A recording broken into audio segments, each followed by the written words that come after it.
And we're back. It's still winging it with Matt and Jacob, and we thought we were done with wings. We had moved on. We had recorded our wings rankings, which you'll see in a week's time. But something happened. Turns out we forgot something, or we just didn't know something existed. That was the case for me. I had no idea this record existed. Matt, you knew it existed, but you did not know it was could be considered a Wings record, right? Yeah, What are we talking about today? that's correct, Jake. We're talking about Mike McCartney's second album, or Mike McGear, as he went by.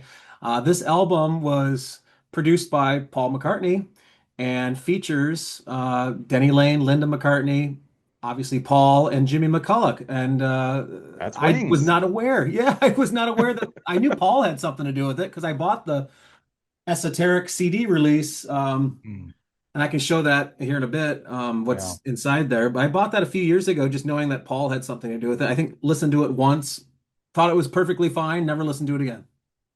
I didn't know this existed, didn't know Mike McCartney existed. I mean, that's the one thing, like we're young Beatles fans, so there's a lot of lore and stuff that just we were catching up our whole lives. So the family lives and siblings, that's something I never got to. And the funny thing is, like he seemed to have a bit of I haven't done too much research on McGear, but he had a little bit of modesty at least to not just slap the McCartney name on himself when he was out doing music and stuff like that.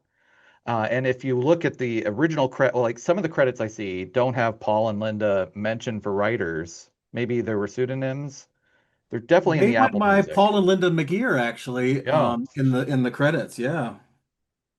So try not really publicizing that this was a Wings record. Probably would have sold a little better. Let's talk about time frame because that was a big jarring thing too, or a big thing that made us feel like we have to talk about it because it's right after Band on the Run, right? This is them at their Wings at its peak. A little Gulliver's Travels art there. Mhm. And that is that a single disc or does it have all the bonus tracks?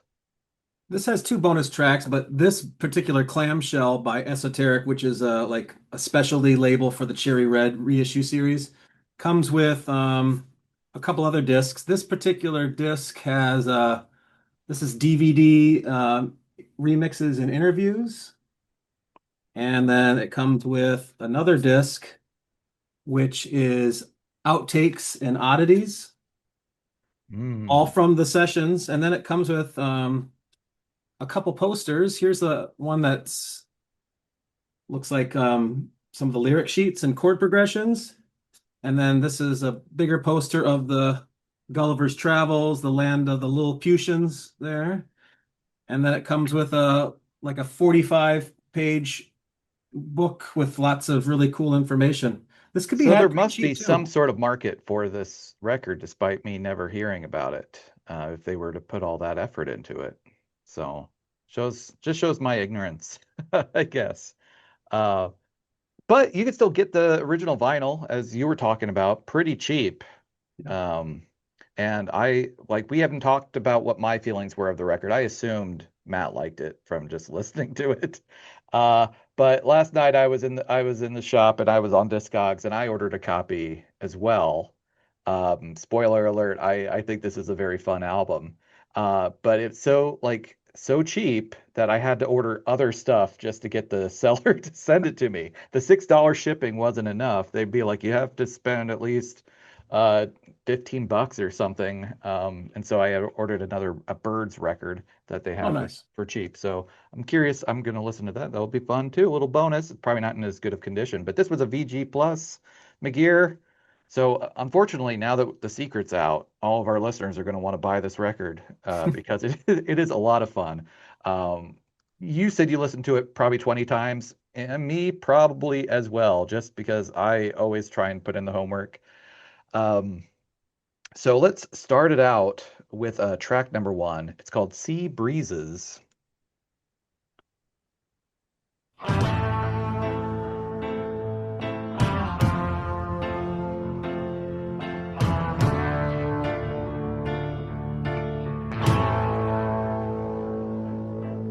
Jump ahead a little bit. Separate ways. It's a shame to think about yesterday. It's a shame, a shame, a shame, a shame. All these tracks is going to be hard because usually I can jump based on the lyrics, but there's little movements and stuff that keep all the tracks interesting. This I want to so like the very beginning guitar, that's when I was like, because we were like, do we need to talk about this? It doesn't say Wings on it. We didn't say we were going to do it. When that came in, I was like, oh shit, we need to actually talk about it because that's the Wings of it all is what makes it very engaging album for me anyway. The instrumentation, the songwriting is, we'll get there. So it's pretty basic stuff, but Wings was cooking. And there's an orchestra at one point in this one, Yep. or symphony. Yeah, this is still the same Sea Breezes. It makes me cry. Set in motion of them.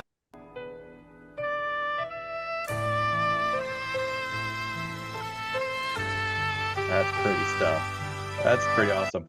Um, so this gets to why you have Roxy Music on your music stand there. Yeah, this is the first Roxy Music album when Eno was with the band. The first two albums are with Eno. Probably my favorite two Roxy Music albums too. The version of Sea Breeze is on this album though. It sounds nothing like this song. Oh, I prefer this. I prefer Yeah, this to me the Roxy too. Music because I've listened to that Roxy Music album, but I didn't remember this. It's a forgettable song on the album. It's not a single For or sure. anything like that. Compared to the Mm-mm. other highs of that album, um, I saw the Brian Ferry song credit and I was like, oh yeah, this is the Roxy Music. It's on that Roxy Music album. Mhm. But yeah, this is a when people talk about covers better than the original, I mean, usually it's better known songs, but I'd say this one. Yet it doesn't crack the top three for me. It is five, right in the middle for me. Where is it for you, Matt? I think right there it goes to show the strength of this album because I think this is a fantastic song. I think it's a great, I mean, it's not your typical rollicking opener. There are quite a few of those songs that could do that, but I think it fits perfectly for the variety and the atmosphere of this album. It's got that gorgeous atmospheric, the orchestral treatment is fantastic. I have it at number six, but damn, I love it. I think it's a great song. I've got no complaints about it whatsoever. So one of the things we keep dinging Wings on is like structure of an album, or like Paul slamming too many songs together, just toss offs. And I think McGear, Mike, put a lot more thought into how he structured his album. It feels a lot less tossed off. Maybe, and he only did two. Um, okay, now following up, we have What Do We Really Know?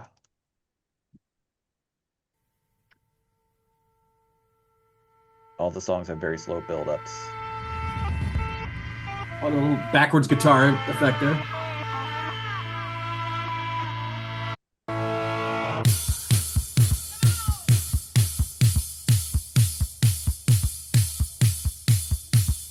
What do we know about you now? What do we know? What do we know about you now? What do we know? What do we really know? What do we really know? What do we really know? What do we really know? I'll play some of it late, some more in a little bit. Mhm. But where did you rank What Do We Know? Once again, I'm just going to say this right now because I'll continue to say this if I don't.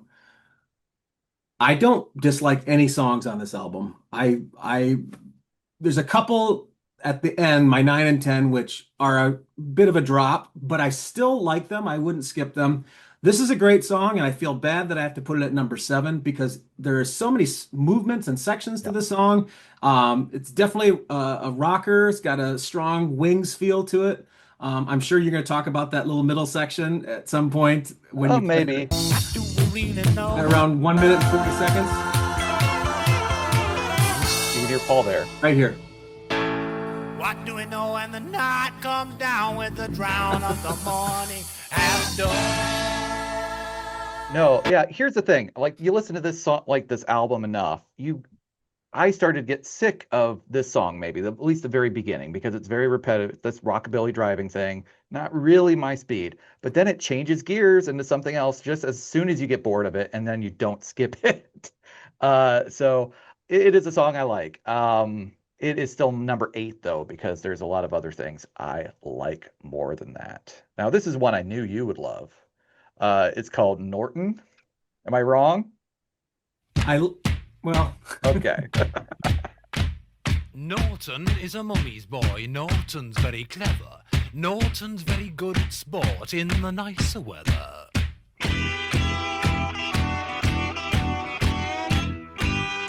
I have to skip to the part I assume you love. Norton is a pretty boy. No, isn't that a pity? No, not there yet. The army, he thought they'd make a man of him. He must be bloody balmy. Come on, Matt. You must love the part where he's bloody barmy. But it's a kind of a speak. It's a speak song. But at the very end,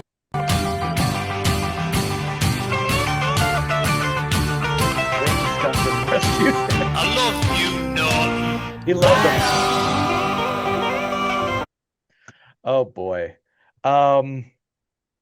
Yeah. Okay, I hated it at first. I really did. But when we talked about Back to the Egg, we talked about how Paul is incapable of being punk or new wave, really, despite those words getting thrown around with that album. I think this is almost a punk song, almost. It also speaks to those British Invasion concept albums I know you love so much, but without the concept, maybe it doesn't hold up. It actually worked its way up to 6 for me, wow. but at one point it was my number 9. And that's where I have it. Yeah. You're right, though. It definitely sounds like something like Keith Moon would sing on like a Who album. One of those Yeah. Keith Moon tracks. It definitely has like that Monty Python type of goofiness too. I just, it's not. There's other tracks that are better. Yeah, Yeah. it's a fun little experimental piece, and I like it. It's perfect on the album, but it's not really a song per se. Yeah. It's cool though. I'm glad it's on the album, and it Yeah. really shows McCartney's humor. All right. Here we have track number 4. It's called Leave It. All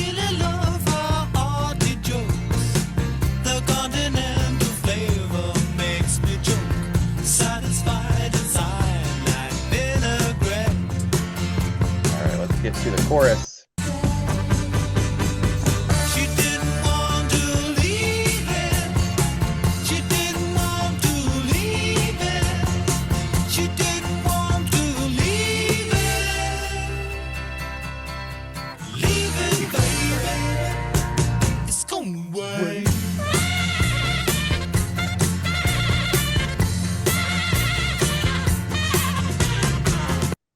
Want to hear something surprising, Matt?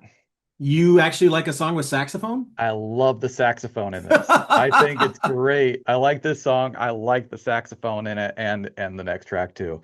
Yeah, it's in my top 3. That's a banger of a pop song. I think when the sax is not just, and it's also kind of when it's in an uncool song and it's part of the meat. It is part of the hook. I think it's better than when you have a legitimately cool song that gets ruined by a sax break. But it is worked throughout in these 2 songs. Where does it rank for you? Oh, it's in my top 3 for sure. Yeah. Great hook.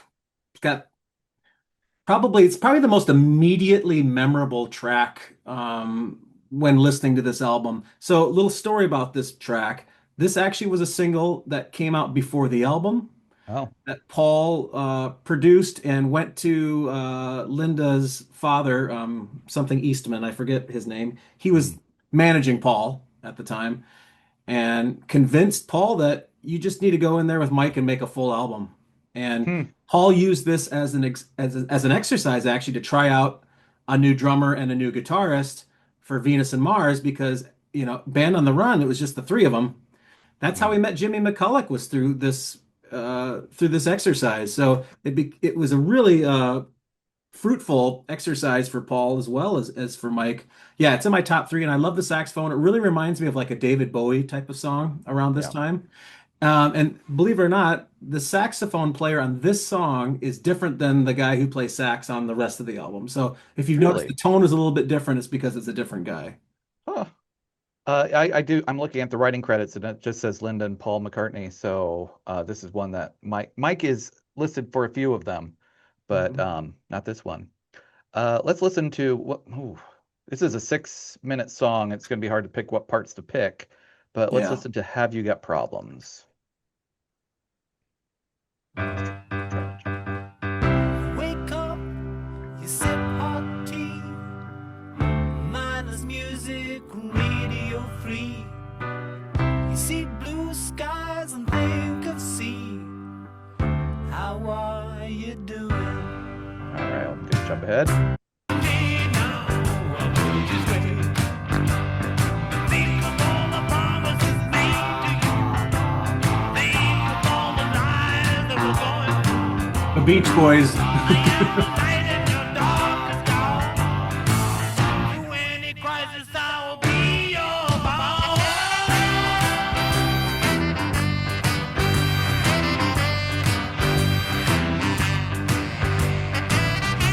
You want to watch and die. Yeah, after a little bit of the breakdown, kind of Blues Brothers. Yep.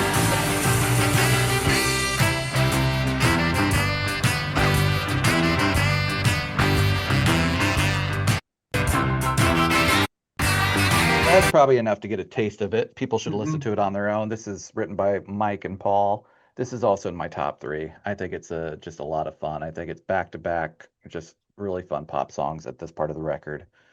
Um, and yeah, it was hard. Actually, it might be kind of tied with the previous track for me. It's hard for me to pick which one I like better. And they're both sax driven. So I'm like, what is going on? Am I wing pilled?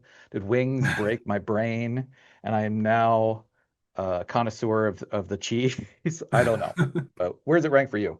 Unfortunately, I don't have it nearly as high. I have it at Mm, all the way down at number eight. Doesn't mean I don't like it though. Like I said, sure. the first eight tracks I like a lot. This could probably switch up to the top four spots.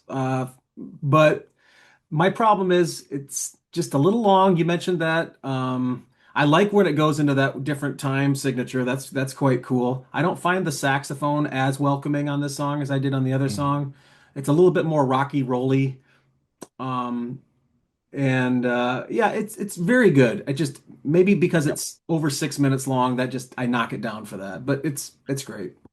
Fair enough. Slowing it down, we have the casket, which does have writing credits by Paul and Roger McGough.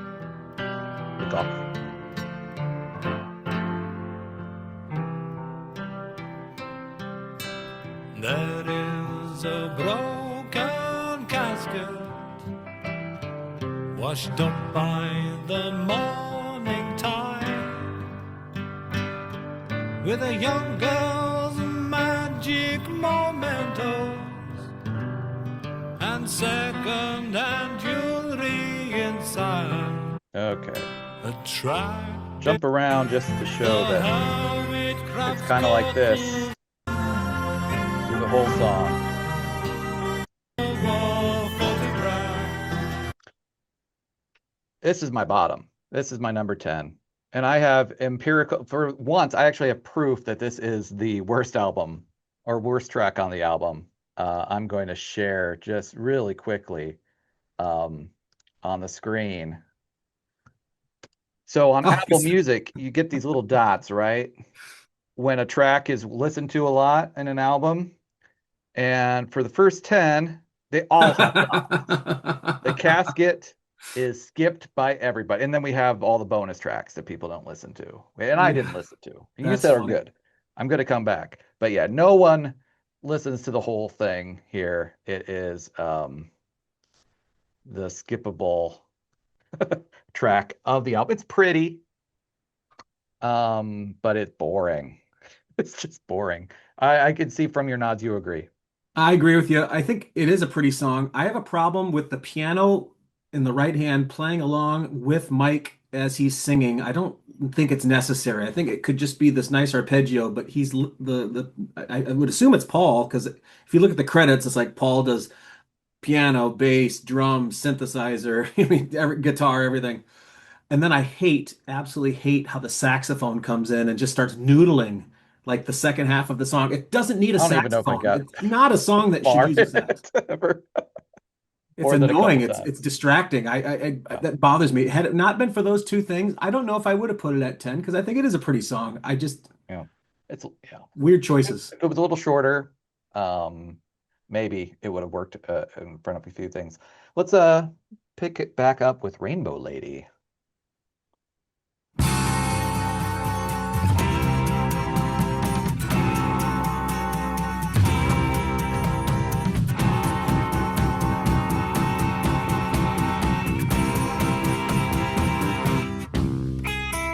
Rainbow lady, I'm out of my head, baby, since you came into my life.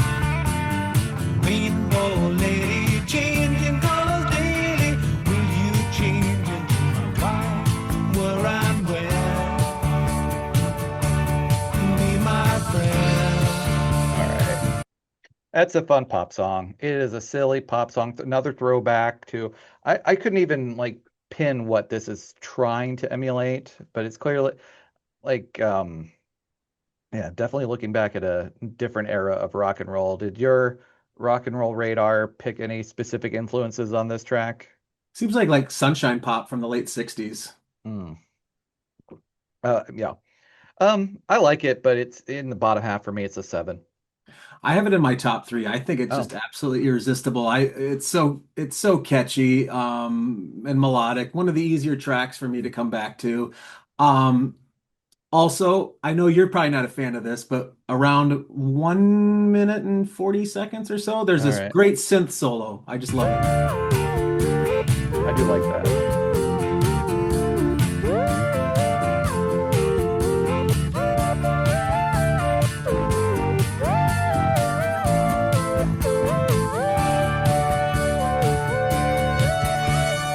Again, like that's Wings just or Paul cooking. Like like silly like minor song, but there's parts of it that really are great because of the contribution of Wings. All right, let's go to Simply Love You.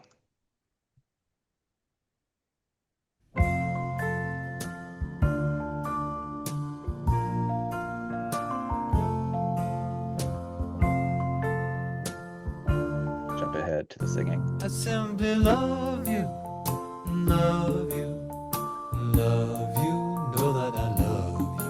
Simply love you, love you, love you, know that I do. Right from the start, straight to my heart. Simply love you, love you, love you, know that I do.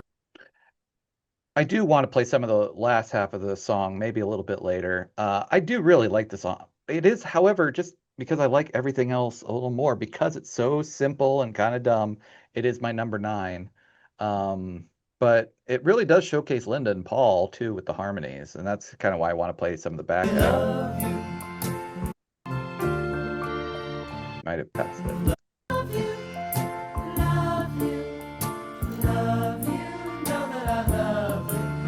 Yeah, pretty, but yeah, it's because it's so repetitive and simple, it's there at the bottom. How about for you? Yeah, it's why we said earlier, like putting songs low on this list doesn't mean you don't like them. I mean, I put it at number four because I think it's cute as hell. Yeah. I love the harmonies. Yeah, Linda really, I think, uses her voice perfectly in this song. It's short, sweet, beautifully arranged.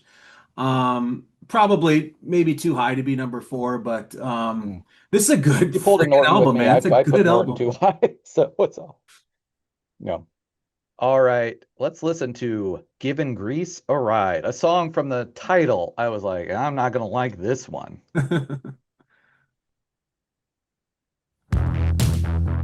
then starts.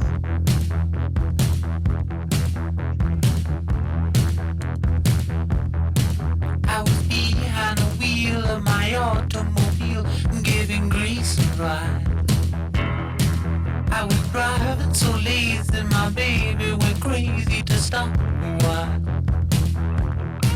I just love my baby because when I'm inside, I feels like a song. I was behind the wheel of my automobile, giving grease a ride. I'll jump to They just put this is a longer song, so there's a bunch of different little kind of moments and highlights. I just didn't write them.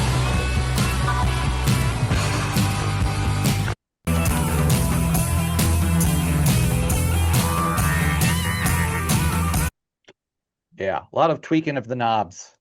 Um, yeah, I thought I'd hate this. It's kind of a Jan and Dean style car song, Hmm. but then it's also new wave. Like I actually think this is a new wave, proto new wave, probably Yeah, timeline. I think it's really cool. It's in my top three. I think it's awesome. a cool song that I think I would like outside of the context of this album or anything else. I think it would be in my top three. I'd be like, oh yeah, that's a cool tune. Yeah, it's very muscular for this album too, particularly coming on the heels of Simply Love You and Rainbow Lady, Yeah, yeah. and the Casket. But yeah, I got it at number five. I think it's great. I think it also has some like AOR vibes. Like it almost sounds like Foreigner at times too, with if you Mm. take the new wavy Which aspect out of it, which I dig Foreigner, that's no slight to it, but it's definitely has that kind of late 70s hard rock vibes. yeah. All right, here comes The Man Who Found God on the Moon. And this is a almost 7 minute song. I'll do my best to pick out the highlights. balloons, we're floating through space, gliding long motorways, running a race, sails in the sunset, fireworks explode, motor plane The plows turnaround on this through a little part of the night verse is on so the beautiful right here. road. Right here. Thinking of people, places I'd Hmm. been, flashbacks, the name of a child. Happening once in the life of the man who found God on the moon.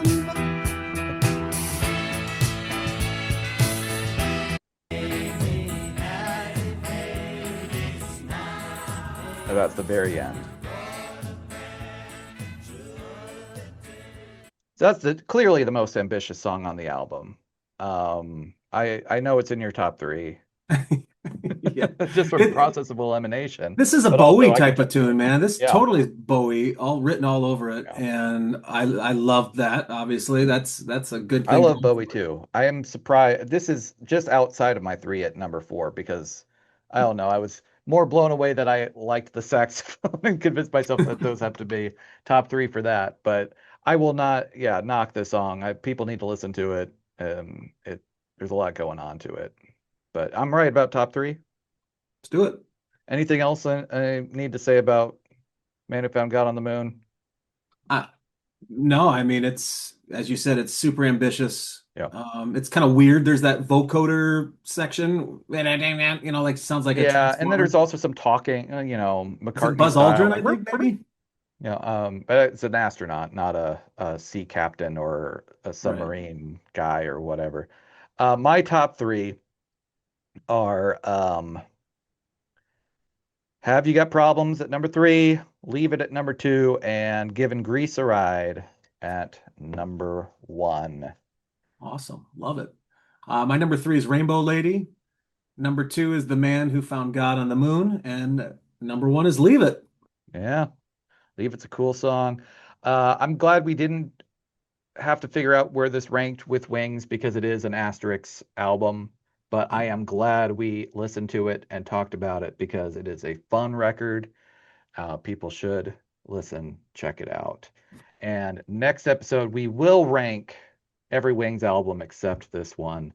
and reveal what we will be doing on the next episode. Thank you to our commenter who reminded or let you know we don't have their name, but we owe you a gift basket. No, that's not legally binding. All right. Thank you for watching, and we'll see you in a week.